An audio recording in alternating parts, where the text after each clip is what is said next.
Bonjour à tous, donc je fais cette petite vidéo pour vous expliquer brièvement ce que c'est que le franc CFA, puisque depuis ce matin je vois que beaucoup en parlent mais certains ne savent vraiment pas ce que c'est, donc je vais juste éclairer votre lanterne, c'est mon instinct de prof qui refait surface, hein. Voilà, donc oui, il y a une polémique en fait qui se développe de plus en plus en Afrique. Les jeunes sont très révoltés, sont très remontés et donc du coup je vais faire aussi l'actualité. Kémy, un porte-parole en fait contre le franc CFA, a été arrêté et détenu dans une maison d'arrêt de Rebeu, ou c'est pas le nom, hein, Rebeu c'est le nom de la prison. Non. Et ce qui se passe, c'est que les gens ne comprennent pas pourquoi il a brûlé ce billet qui lui a valu en fait cette arrestation. Je vais vous expliquer ce que c'est que le franc CFA. Le franc CFA est une monnaie qui a été instaurée par la France coloniale, donc l'empire colonial français au pays d'Afrique qu'il a colonisé. Donc c'est une monnaie qui est assez vieille. Auparavant, ce franc était appelé le franc des colonies françaises d'Afrique, franc CFA. Aujourd'hui, cette monnaie a pris un autre nom qui prend un autre sens, donc du coup c'est franc de la coopération financière d'Afrique. Je vous explique le concept du franc CFA. Donc, disons que je suis l'Afrique, que j'ai un partenaire en fait commercial qui est les États-Unis, et que là se trouve la France. Donc, je suis l'Afrique. Je vends, disons, une tonne d'or aux États-Unis. Donc, cette tonne d'or me rapporterait, disons, 1 milliard d'euros. Donc, une tonne, 1 milliard d'euros. Je suis l'Afrique, les États-Unis sont là, nous sommes partenaires commerciaux. On fait un échange. La France, elle n'a strictement rien à voir avec ça. On est adulte, on fait ce qu'on veut. Normalement. Je vends ma tonne d'or aux États-Unis qui me reverse 1 milliard d'euros. Sauf que les 1 milliard d'euros, je ne pourrais pas les toucher puisque c'est la France qui a le droit de recevoir tout échange commercial qui est fait entre l'Afrique, les deux zones de franc CFA d'Afrique. Donc la première c'est l'UEMOA et la deuxième, je vous le dis rapidement, l'UEMOA et la CEMAC. Donc du coup ce sont les deux zones CFA d'Afrique, gérées par deux banques africaines. Donc moi, au lieu que les 1 milliard me soient versés à moi, à mes deux banques, à mes caisses, là, tous les 1 milliard sont versés à la France. La France agit comme un père tout puissant, en fait, qui gère les finances de la zone franc CFA. Sur ces 1 milliard, la Banque de France va décider de la somme qu'elle voudra bien me reverser. Oui, je sais, même si c'est moi qui ai produit l'or, même si c'est moi qui ai produit, qui ai cherché le partenaire commercial, c'est quand même à la France en fait de décider. Donc du coup, si elle veut me reverser 10 000 euros sur ces 1 milliard, elle est tout à fait libre de le faire. Je vous explique pourquoi. Donc, le contexte. La période coloniale, elle est terminée. La France entre en guerre contre les nazis, la Seconde Guerre mondiale, 39-45. La France, elle est extrêmement appauvrie. Il ne lui reste plus rien, sa population a diminué, il faut tout reconstruire. Comme par hasard, les pays d'Afrique décident quoi? Qu'ils veulent être indépendants. Sauf que ce sont les pays d'Afrique qui fournissent toutes les ressources, qu'elles soient minérales ou purement économiques, à la France. Donc du coup, la France, elle a peur. Elle a extrêmement peur, elle a les chocottes. Qu'est-ce qu'elle décide? Le général de Gaulle décide de donner l'indépendance. Enfin, quand on dit donner, non. Parce que, bon, les pays d'Afrique se sont vraiment battus, se sont sacrifiés pour leur indépendance. Le général de Gaulle concède bien à un compromis. Donc, du coup, le compromis, c'est quoi? On vous donne votre indépendance humaine, enfin, dans les faits, sur les papiers, vous êtes indépendant, mais économiquement, vous restez attaché et soumis à la France. Donc, la monnaie sera gérée par nous. Nous allons imprimer les billets, nous allons vous fournir les billets et toute transaction, tout échange financier fait par l'Afrique avec les autres pays du monde sera géré par la France. Donc, il faudra la légitimité et l'aval de la France pour pouvoir vivre économiquement. Vous me direz que c'est un peu bizarre. Non, c'est pas bizarre. C'est exactement ce qui se passe depuis la période des indépendances, des années 50, 60, période post-coloniale. Je vous jure. Donc, depuis ça, la France, chaque année ponctionne comme ça, la Banque de France ponctionne comme ça à la zone, aux deux zones franc CFA, plusieurs milliards d'euros par année. Cet argent, vous me direz que oui, elle la reverse à l'Afrique petit à petit, etc. Non, non, non, non, non, non, non, les gens, non, ne soyez pas naïfs quand même, bien sûr que non. Il faudrait que la France, elle vive, les Français doivent vivre, l'Europe doit vivre. Et on sait très bien que l'Afrique, c'est la pompe Afrique. N'est-ce pas? Ce qui se passe, c'est que la Banque de France a cette réserve. Et à chaque fois que les deux banques ont besoin d'argent, elles doivent demander à la France, est-ce qu'elles peuvent bien avoir un prêt? Est-ce qu'elles peuvent bien avoir recours à cet argent pour pouvoir, par exemple, construire des écoles, construire des hôpitaux, construire des routes, investir en fait dans des entreprises, booster les startups, aider les jeunes, enfin, etc. Il faut que l'Afrique demande à la France d'avoir accès à cet argent. Parfois la France dit oui, parfois la France elle dit non.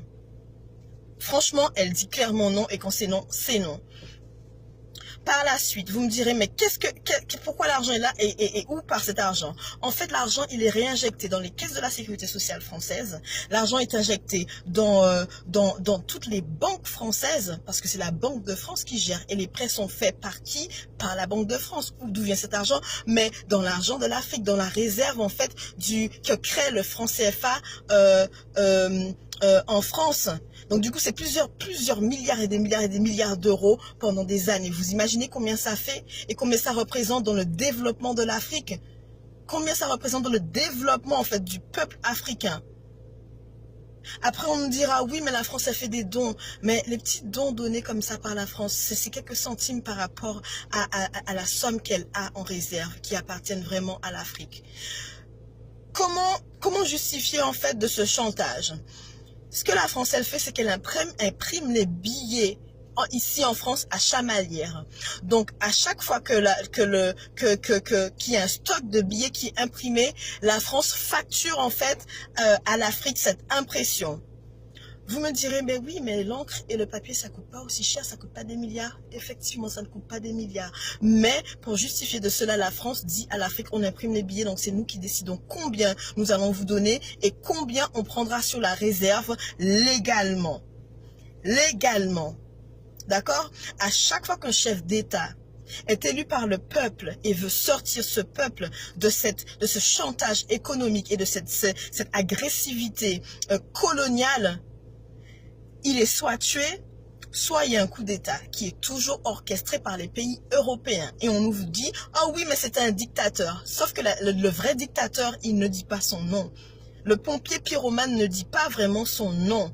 En réalité, il sait exactement qui il est et ce qu'il fait. C'est un système qui est organisé. C'est un système qui est un peu semblable au système qu'on a instauré aux Antilles où ce sont les béquets qui contrôlent tout. Ils font flamber les prix de l'agroalimentaire et les autres n'ont pas le choix. On est obligé de survivre, on est obligé de vivre. Donc on fait quoi? On paye. On nous fait croire que c'est l'octroi de mer qui justifie en fait ces taxes exorbitantes. En fait, en réalité, ça ne coûte pas si cher de faire venir un produit d'ici à aller là-bas.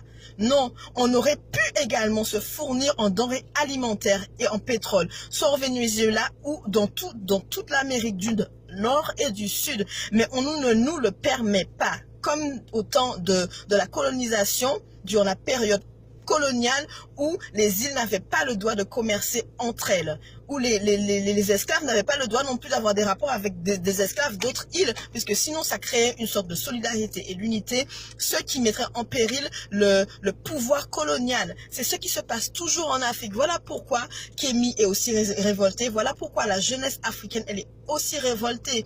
Leur argent est pillé.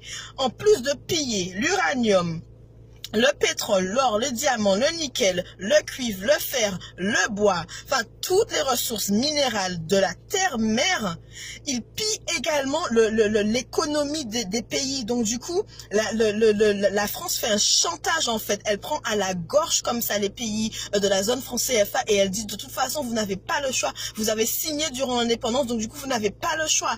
Entre nous, la France elle produit quoi? La France elle produit des raisins, les pêches, les pommes, le fromage et le blé. C'est tout. Pourquoi la France est-elle aussi puissante alors économiquement? Sans l'Afrique, la France ne serait pas ce qu'elle est.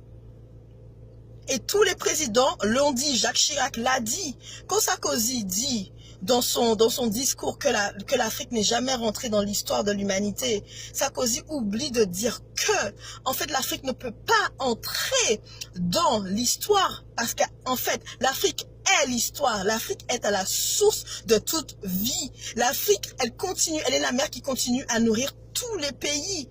Tous les pays du monde, regardez la néocolonisation qui se passe maintenant en Afrique avec la Chine. La Chine, elle s'y met. Les Chinois ont compris que sans l'Afrique, ils ne pourront pas monter pour pouvoir détruire les États-Unis. Donc du coup, ils sont en train d'envahir l'Afrique. Ils sont en train de piller l'Afrique par des prêts, par des systèmes de construction de bâtiments de route, etc. Mais que l'Afrique ne pourra pas rembourser. Le franc CFA, c'est le chantage qui permet à tous ces pays de venir violer encore l'Afrique. Allez vous renseigner sur Internet pour savoir combien vaut un franc CFA en euros. Des centimes. Des centimes. Lorsque les jeunes, là, ils veulent créer une entreprise, bâtir une maison, créer quelque chose, mais ils doivent venir avec des sacs d'argent. Ils viennent avec des sacs de billets parce qu'en fait, le billet n'a pas de valeur. Votre billet de 500 € là, vous ne savez même pas combien ça représente là-bas.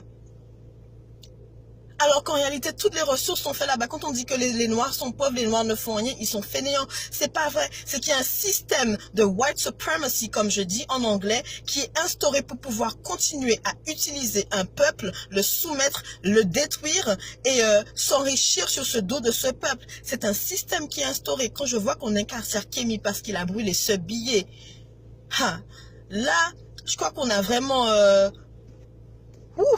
on a dépassé les limites. Là, c'est la petite goutte d'eau qui fait déborder le vase. Sauf que, on peut, comme on dit en anglais, you can kill a revolutionary, but you cannot kill the revolution. On peut tuer un révolutionnaire, mais on ne pourra jamais tuer la révolution. Parce que des révolutionnaires, il y en a dans chaque génération.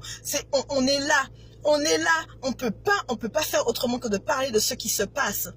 Partout où je vais aux États-Unis, je vois la même galère, je vois la même misère dans les yeux de mes frères et de mes sœurs. Au Venezuela, au Brésil, en Afrique, aux Antilles, partout où on va, aux États-Unis, partout où on va, au Canada, c'est toujours la même chose. C'est toujours la même chose. Après, quand on en parle, on nous dit, oui, mais tu es raciste en fait. Oui, mais tu es raciste, tu es raciste contre les Blancs. Écoutez-moi, le racisme anti-blanc n'existe pas. Puisque c'est quoi la définition du racisme?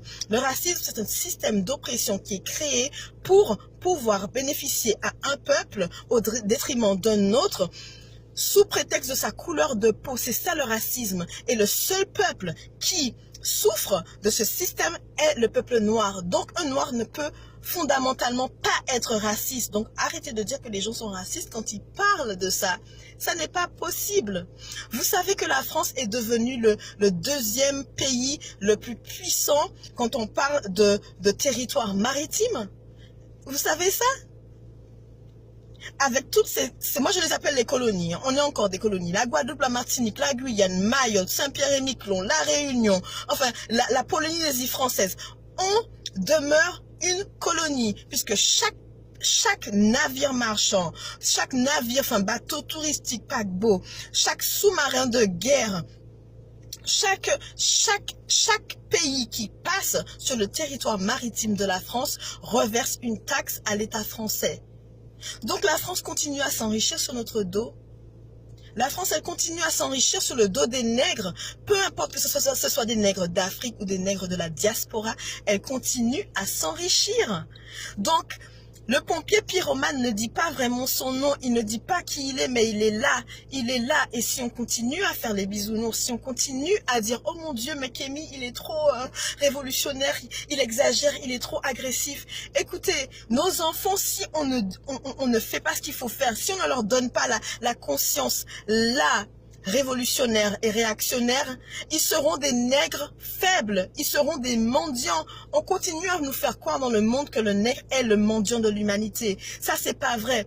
On a inventé les sciences, on a inventé la politique, on a inventé la société, on a inventé la hiérarchie, on a inventé l'astronomie, on a inventé les mathématiques, on a inventé l'écriture, on a inventé même la lumière. Et tout le monde le sait. La Grèce antique s'est inspirée de l'Égypte pour pouvoir créer tout ce qu'elle a créé, tous leurs fameux philosophes, tous les Socrates et compagnie. Ils ont été où prendre ces écrits? Ils ont été en Égypte les prendre. Quand ils pillent les tombes, quand ils pillent en fait tout ce qui appartient à l'Afrique, ce n'est pas pour piller et les brûler, non, c'est pour piller et répliquer. Alors quand on me fait un film qui s'appelle The Gods of Egypt et qu'on me met que des blancs dedans, j'ai envie de dire, hé les gars, really? Really? Do you really think that this shit is gonna get to my mind? Like, no, hell no. Qui d'autre qu'un noir pourrait résister à la chaleur qu'il fait en Afrique et en Égypte? Qui? Certainement pas les gods of Egypt white anyways. Donc, à un moment donné, il faut qu'on se réveille. Il faut qu'on se réveille. Lorsque vous ne savez pas, renseignez-vous. Il y a YouTube. Il y a toutes sortes de blogs en ligne. J'ai écrit un livre, Cœur hors café noir, qui parle de tout ça. C'est pas pour faire la guerre ou parler de choses qui fâchent. Non, c'est pour qu'on soit conscient qu'on est dans une sorte de guerre et qu'on n'a pas le choix. C'est pas qu'on nous laisse le choix, on nous laisse pas le choix. J'ai autre chose de faire de ma vie, d'avoir par exemple faire cette vidéo. Mais je me dis que mon peuple en a besoin parce qu'il a soif de connaissances mais qu'il sait pas, et que les médias ne nous diront jamais, jamais, jamais la vérité. Jamais ne nous diront la vérité. Pourquoi est-ce que Kémy a brûlé ce billet? Parce que ce billet symbolise la servitude de son peuple. Ce billet, c'est ce qui symbolise le malheur en fait du peuple africain de la zone CFA. Ça représente encore les vestiges de la colonisation qui nous tiennent en fait dans les chaînes. Parce qu'ils sont enchaînés, mes frères et sœurs. Ils sont tous enchaînés là-bas. La jeunesse, elle veut faire quelque chose de sa vie. Elle veut arrêter d'avoir à traverser la Méditerranée, à se tuer, se noyer dans la Méditerranée pour venir ici chercher un CDI au SMIC. Ça fait pas de sens pour elle parce que là-bas, elle est au soleil. Ici, elle doit affronter l'hiver, elle doit affronter le racisme, la discrimination. Les enfants sont maltraités, ils sont tabassés à l'école. On les traite de sales nègres. Non, c'est pas une vie. Et pourtant, pourquoi est-ce qu'on vient ici? C'est parce qu'on n'a pas le choix. On n'a pas le choix. On ne nous laisse pas le choix de pouvoir décider pour nous-mêmes. À chaque fois qu'il y a un chef d'État qui vient pour pouvoir libérer son peuple, on le tue. Ou sinon, il y a un coup d'État et on dit « Ah oui, non, mais c'est un dictateur ». Mais on ne nous dit pas qu'en fait, lui, il avait repéré que les campagnes de vaccination, c'était simplement pour inoculer l'Ebola, le sida, le Zika, toutes ces choses-là au peuple pour pouvoir contrôler notre fertilité. Parce que c'est vrai que nous, les Noirs, notre richesse, c'est faire des enfants. Comme il dit Emmanuel Macron, la femme noire, le problème de l'Afrique, c'est faire des enfants. C'est pas vrai. C'est ça qui nous sauve, justement. Parce qu'à chaque fois qu'une génération meurt, mais la génération qui vient après, mais elle est encore plus fertile. Donc, du coup, ça les emmerde. Ils n'arrivent pas à piller comme ils voudraient piller parce qu'il y a trop de monde. On est trop nombreux. Donc, la polémique qu'il y a aujourd'hui autour du franc CFA et autour de Kémy Séba et tout ce qui se passe en Afrique, il faut correctement vous renseigner. Ça ne tombe pas du ciel, c'est pas quelque chose qui vient, qui est né aujourd'hui, non. C'est quelque chose qui est là. Et si on lutte, c'est parce qu'il y a raison, il y a une raison de lutter. La génération qui vient après nous, elle a besoin qu'on lui laisse des écrits, qu'on lui dise comment faire. Elle a besoin d'être éduquée intellectuellement et également financièrement. Elle a besoin d'être libre dans sa tête. Elle a besoin de s'affranchir en fait des stéréotypes, des clichés en fait que créent les médias. Non, les Africains sont pas des fainéants. Non, ils se tuent pas à la hache. Non, c'est pas des singes qui grimpent dans les arbres ou qui vivent dans la jungle. Non, c'est pas vrai. C'est pas vrai. Les Africains, nous les Noirs, on a bâti l'humanité. La femme noire a donné naissance à l'humanité et l'homme noir a construit l'humanité de ses propres mains. De ses propres mains. De sa propre force. Donc on arrête d'être les mendiants de l'humanité. On n'a jamais été des mendiants de l'humanité. Arrêtons de croire ce qu'on veut nous faire croire. Et si à chaque fois qu'on se lève et qu'on en parle, il y a cette répression, c'est que quelque part on dit la vérité. On dit la vérité. On dit la vérité. Comme dit Youssoufa, peut-être que le messager, il n'est pas bon, mais le message, il est véridique. Donc ne regardez pas le messager et regardez le message. Parce que c'est même la Bible, elle dit que c'est la vérité qui vous affranchira. Et que manque de connaissances, un peuple périt. Et c'est vrai, notre peuple il est en train de périr parce qu'il est en train de prendre les connaissances qu'on veut lui donner, en train de boire toutes les merdes qu'on lui verse dans le cerveau, et il ne cherche pas à savoir qui il est en réalité. La femme noire, c'est une reine, c'est une impératrice. L'homme noir, c'est un roi, c'est un empereur. L'enfant noir, c'est l'espoir, c'est l'avenir en fait de l'humanité. D'accord? Renseignez-vous, cherchez à savoir, cherchez, arrêtez de passer des heures et des heures et des heures dans des téléphones à regarder les réseaux sociaux et toutes les merdes qui passent à la télé, les anges de je sais pas quoi, à Miami ou à Mexico ou à Marseille, je sais pas. Tout ça c'est fait pour vous abrutir là-haut. Et quand vous êtes abruti, la vérité elle arrive pas à votre cerveau. Et quand vous entendez la vérité, vous dites mais c'est quoi encore cette merde? C'est quoi encore cette théorie? Mais non. Non, et on vit dans un monde où c'est maintenant, ça va de plus en plus vite. L'univers est de notre côté, Dieu est de notre côté, c'est à nous maintenant de nous réveiller, de nous dire stop, fini, c'est fini. D'accord? Arrivé ici, je vois des Africains qui galèrent, mes frères galèrent pour un visa, alors que quand les Français, ils vont en Afrique, ils n'ont pas besoin de visa. Ils vont construire des maisons, ils approprient les meilleures terres, comme ils font en Guadeloupe, comme ils font en Martinique ou en Guyane, ils s'approprient les meilleurs endroits. Et en plus, on devient persona non grata sur nos propres terres. Par contre, quand on vient ici, c'est affronter le racisme, affronter les clichés, affronter les préjugés, avoir à justifier tout le temps. Oui, je suis noire, mais je ne suis pas là, je suis pas une pute ou je suis pas là pour les papiers. Laissez-moi tranquille. Hein? Les frères africains, la même galère. La même galère pour un visa, il faut avoir 10 000 € sur son compte pour pouvoir justifier de visa étudiant. C'est quoi cette galère? C'est quoi cette merde? Alors qu'ici, Marion Maréchal Le Pen, celle qui ne voulait pas voir les Noirs en France, elle se trouve où? Elle se trouve au Gabon, au soleil. Au soleil. Mais elle disait qu'elle ne voulait pas voir les Noirs. Vous ne voyez pas que ça, c'est juste une stratégie. C'est une stratégie. À chaque fois qu'on s'aime, à chaque fois qu'on commence à parler pour nous-mêmes, à se réunir, soit on sabote nos entreprises, soit on essaie de faire croire aux autres qu'on est des racistes, que être pro-noir, ça ne veut pas dire être anti-blanc. Simplement, ça veut dire qu'on connaît la réalité, qu'on connaît la vérité et qu'on est pour nous, pour construire notre propre communauté, pour bâtir un avenir meilleur pour nos enfants. Il faut qu'on arrête de faire l'amalgame quand même. Arrêtons de faire l'amalgame.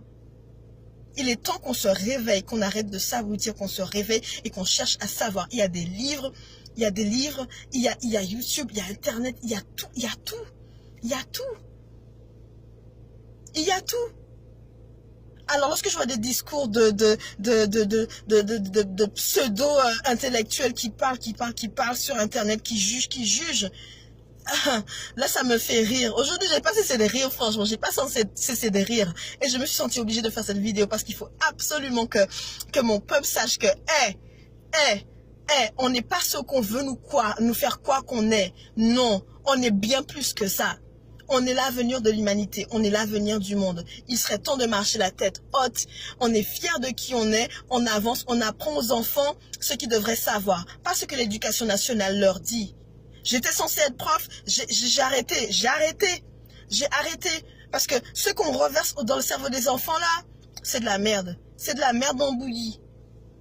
C'est de la merde, il est temps d'éduquer nos enfants. Il est temps de les éduquer, il est temps qu'on puisse se réveiller. Mais si nous-mêmes, on n'est pas éduqués, qu'est-ce qu'on va transmettre aux enfants? Rien du tout. Rien du tout. Il est temps qu'on se réveille. Il en est vraiment temps. Enfin, j'étais partie pour faire une vidéo de 2 minutes, ça fait 23 minutes exactement, donc je vais vous laisser. N'hésitez pas à me laisser un DM sur mon Instagram, dans mon Instagram, ou un MP dans Facebook, m'envoyer un mail ou m'appeler ou m'envoyer un texto, enfin peu importe, pour me faire savoir ce que vous en pensez. Moi, c'est mon avis, c'est mon opinion. Après, c'est mon opinion, hein, c'est comme l'individu, c'est unique. Hein, donc c'est mon opinion à moi, laissez-moi savoir ce que vous en pensez, s'il y a des choses que j'ai oubliées ou quoi que ce soit, vous me dites, c'est un débat et j'adore les débats, franchement j'adore les débats, ça enrichit et n'hésitez surtout pas, je mange pas, je ne suis pas cannibale, donc ne vous inquiétez pas, ok, merci de m'avoir écouté.